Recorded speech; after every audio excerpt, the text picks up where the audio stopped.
Next, we have Joan E. Day. Her story is called You Sexy Thing.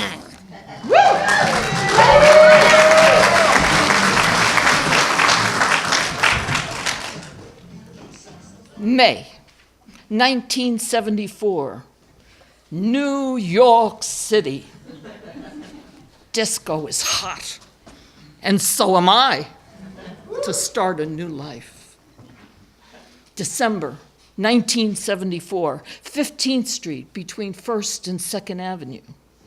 Single, my first apartment, my first job in the fashion industry. I can't believe it. Little old me, surrounded by beautiful, glamorous people, lots of talent, sophistication, designers, artists, writers, models, and then me. Mousy, brown-haired, plain Jane, me. A young, naive, gawky girl from the East Bronx, only 11 miles north of Manhattan, but eons away from the city's bright lights and sophistication, along with opportunity. While my girlfriends are trying to find dates just to have a good time or a dance partner, I'm holding out, desperately searching for the man of my dreams. And I've got a list. He's got to be cultured, dependable, intelligent, talented, faithful, and of course, drop-dead gorgeous.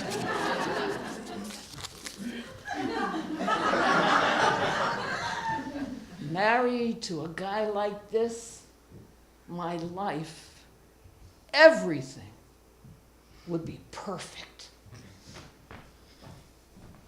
And so my quest begins.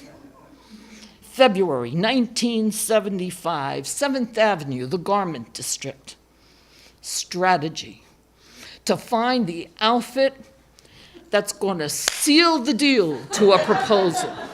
And it's got to be sexy, not disco ball dazzle sexy. No, elegant, woman of the world sexy. Because that's what I am, now that I'm part of New York's fabulous social scene. And the minute I see it, I know it's the one. The dress. A white lace top, long sleeve, high neck, seductive open back, bell-shaped skirt in black satin. Next, a pair of black satin high heels, a small purse,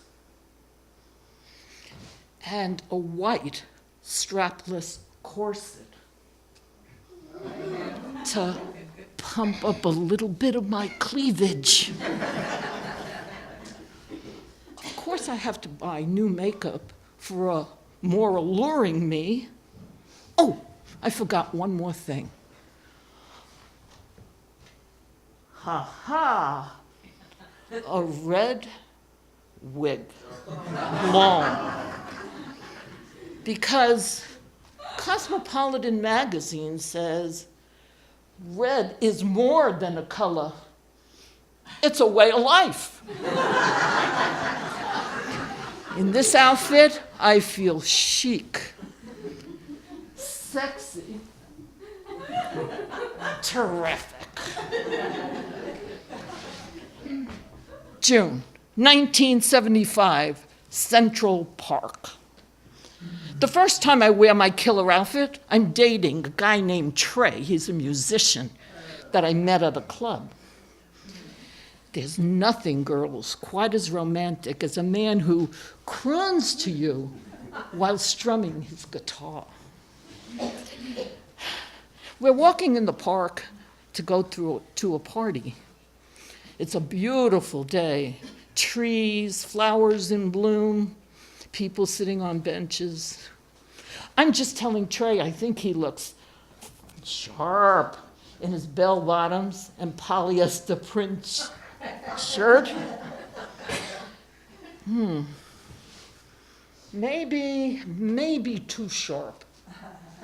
When he puts a ring on my finger, I'm gonna have to find a way to get rid of some groupies that have been hanging around.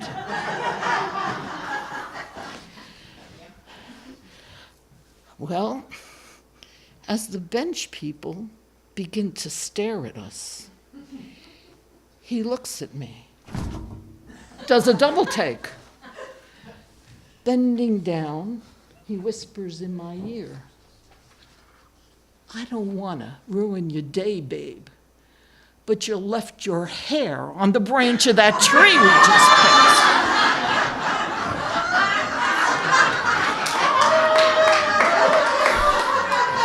I reach up for my head, and sure enough, the wig is gone. Not pinning it in place was a huge mistake. What to do? Frantic, I stop. Casually, I walk backwards. Grab the wig off the tree and stick it back on my head. Fits of laughter, gaping mouths, whispers all around us. So, with that, my new purchases go back in the closet. Life strums on, and soon I find Trey singing a new song to a new girl. October 1975, Park Avenue. Bachelor number 2, Saul the accountant, and I are going to a wedding reception when I give the attire another try. This time, minus the wig. Thankfully, we arrive intact and seated at a round table of around 12 people, all strangers. I like Saul. He's dependable, more mature, looks really fashionable in his 3-piece suits. Do some of you remember those salmon-colored vests? Ooh. Well, I'm thinking about Saul, and he's got a good way to handle money. I'm not so good at handling money. Maybe when he proposes, I'll have to convince him to get a joint banking account. Oh yeah, that's a good idea. During the evening, we dance. The hustle. Da da da da da da da da da da da da. Wow, can he bust a move? Oh, I feel like the female lead in Saturday Night Fever. Oh my gosh, I keep on. Oh, a jab to my neck. I keep on dancing, yeah. I keep on dancing. Oh, another pinch to the side of my larynx. What the heck is it? Dancing.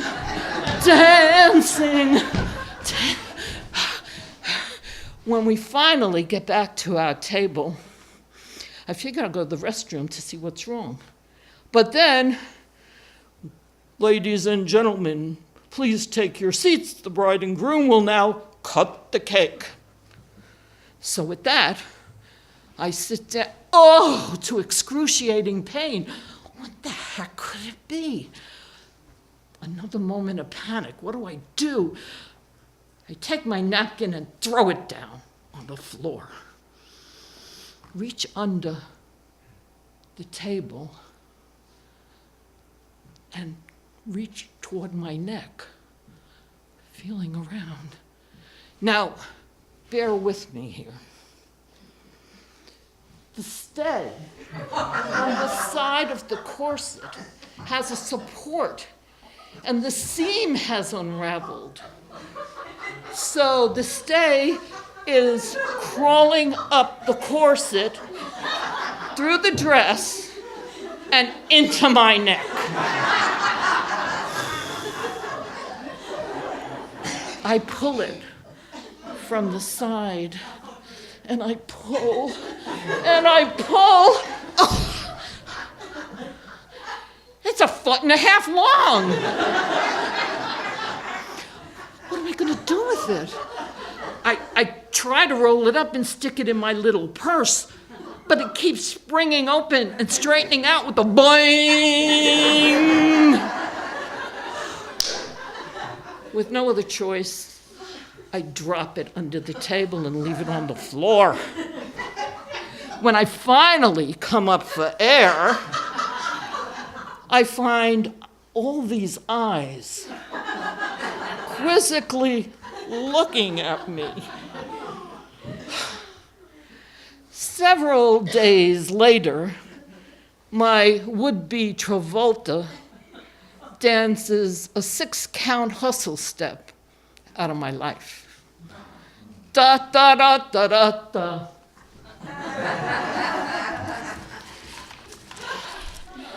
January 1976 already. Greenwich Village. Still working, but now attending City College at night. I meet an older man in one of my psychology classes. Ooh, find him a bit self-centered, but give him some slack because Pablo is a passionate artist from France, has this really cute accent, and wears these black turtlenecks, making him look mysterious, exotic, worldly.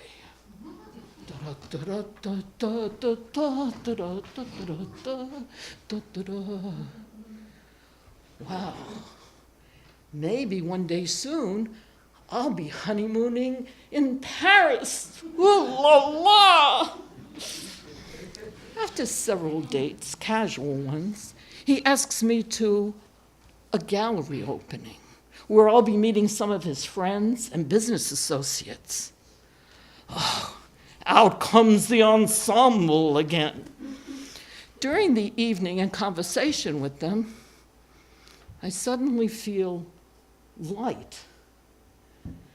Not lightheaded, not faint, kinda out of balance. I turn toward my escort. I'll never forget his one critically raised eyebrow. Excusez-moi. I rush to the restroom to see what could be wrong. Looking in the mirror, I discover that one of my false eyelashes has lost its way to another part of my face.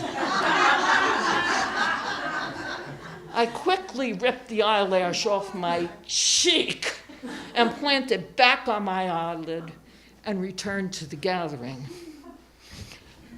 trying hard not to show my embarrassment. After a few minutes, and another look from my wonderful, wonderful artist that I really adore by now, and another trip to the restroom, I find the eyelash is missing again, but this time I can't find it.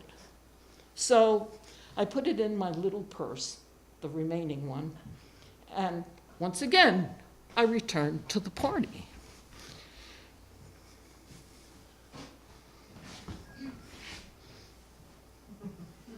Pablo is gone. Huh. So much for my Picasso and any ambition I had to become his adoring muse.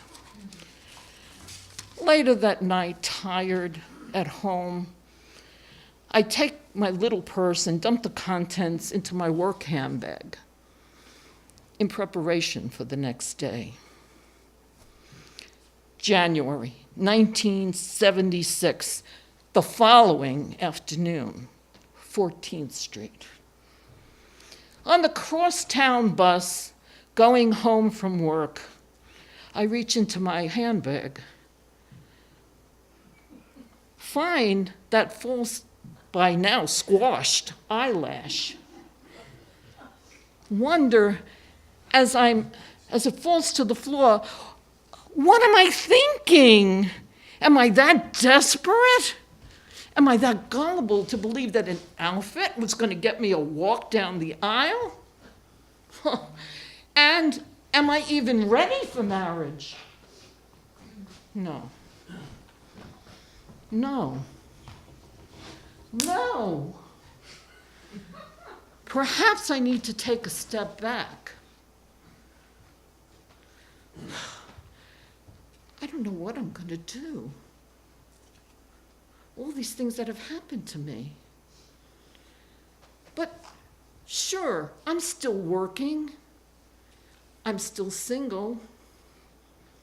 But now I've got a promotion coming up next month. And I'm closer to my degree in business administration.